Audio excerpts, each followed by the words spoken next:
ಮುಖ್ಯಮಂತ್ರಿ ಸಿದ್ದರಾಮಯ್ಯನವರು Belagavi smart city ಯೋಜನೆಯಡಿ ಬಹುಪಯುಕ್ತವಾದ ಕಲಾಮಂದಿರ ಮತ್ತು ವಾಣಿಜ್ಯ ಮಳಿಗೆಯನ್ನು ಲೋಕಾರ್ಪಣೆಗೊಳಿಸಲಾಗಿದೆ. ಇದರಿಂದ ಉದ್ಯೋಗ ಸೃಷ್ಟಿಯ ಜೊತೆಗೆ ಆದಾಯ ಕೂಡ ಬರಲಿದೆ. ಈ ಆದಾಯವನ್ನು ನಗರದ ಅಭಿವೃದ್ಧಿಗೆ ಬಳಕೆ ಮಾಡಲಾಗುವುದು. ಮಳಿಗೆಗಳನ್ನು ಹರಾಜು ಮಾಡಿ ಅದರಿಂದ ಬರುವ ಆದಾಯ ನಗರದ ಅಭಿವೃದ್ಧಿಗೆ ಬಳಕೆ ಮಾಡಬೇಕು ಎಂದು ತಿಳಿಸಿದರು. ಕೇಂದ್ರ ಮತ್ತು ರಾಜ್ಯ ಸರ್ಕಾರದ ಸಹಭಾಗಿತ್ವದಲ್ಲಿ ಸ್ಮಾರ್ಟ್ ಸಿಟಿ ಯೋಜನೆ ಜಾರಿಗೊಳಿಸಲಾಗಿದೆ.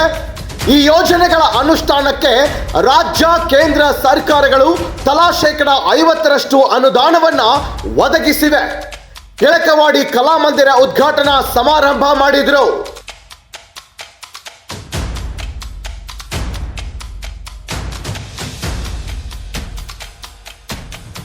ವರದಿ ಗೌಸನದಿ R5 ನ್ಯೂಸ್ ಬೆಳಗಾವಿ.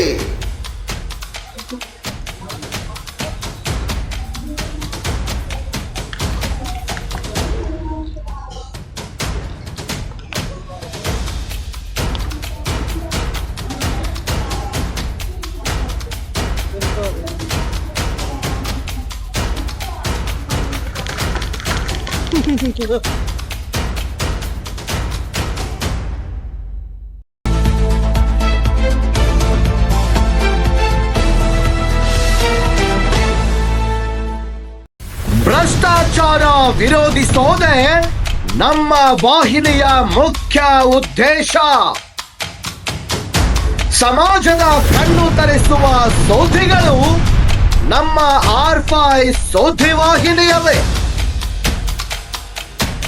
ನಿರ್ಭಯ, ನಿಷ್ಠುರ ಮತ್ತು ನಿಷ್ಪಕ್ಷಪಾತದ ಸುದ್ದಿಗಳನ್ನ ಬಿತ್ತರಿಸುವುದು ನಮ್ಮ ವಾಹಿನಿಯ ಮುಖ್ಯ ಕೆಲಸ. ನಿಮ್ಮ ಹಕ್ಕುಗಳಿಗಾಗಿ ನಮ್ಮ ಹೋರಾಟ.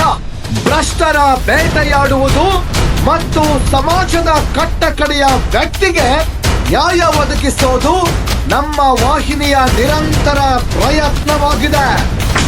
R5 ನ್ಯೂಸ್ ನಿಸರ್ಗ ಪತ್ರಿಕೆಯೊಂದಿಗೆ ಒಡಂಬಡಿಕೆ ಮಾಡಿಕೊಂಡಿದ್ದು ಈಗ ಡಿಜಿಟಲ್ ಮತ್ತು ಮುದ್ರಣ ಮಾಧ್ಯಮ ಎರಡರಲ್ಲೂ ಕಾರ್ಯನಿರ್ವಹಿಸ್ತಾ ಇದೆ.